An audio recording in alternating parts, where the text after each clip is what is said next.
Good morning, everybody. Happy Tuesday. Get your coffee Dunkin' again. And we're going to continue on in our study. We're going to look at verses 15 through 16 today in 1 Peter, where he says, "But just as he who called you is holy, so be holy in all you do. For it is written, be holy because I am holy." Now, holiness is a thing in the church that I think is really misunderstood. And I think that it has been watered down over the past generation of the church, that we kind of have allowed it to bleed into not just our culture, but into the church culture. See, there are two concepts. The main idea behind holiness is moral purity. And we probably, if we think of it that way, trying to maintain purity in a moral nature, we probably think, man, there's no way I can't do that, right? I'm not always going to get it right. And in and of yourself, you're not. That's just the nature. We're born into that sin nature, right? But through the power of the Spirit, we can get it right. And that's the concept of holiness. It's not just moral purity. If you think about that, you're going to fall apart.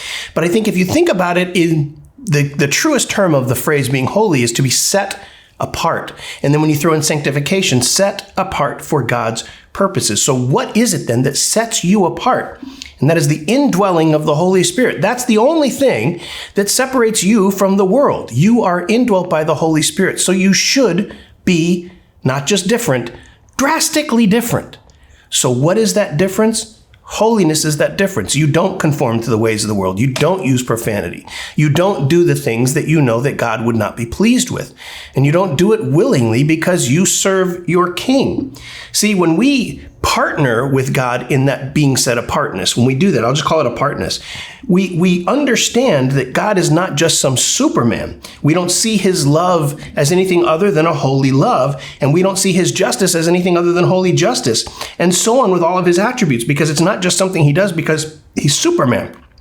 It's something he does because he is tethered with us. He is supping with us. We are aligned with him. We are abiding in him. Abiding is such a huge part of living a holy life. And so when we see the God of the Bible is so radically different from every other God, think about it, from the Norse gods to the Greek gods, all of these made up things, our God is very different. What makes him different?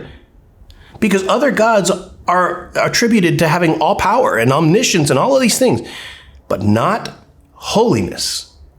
And that is what sets our God apart, and consequently, we should be set apart. So in this idea that when we call on a holy God, we must understand that when we call on the God of Abraham, Isaac, and Jacob, that there is an element of holiness involved.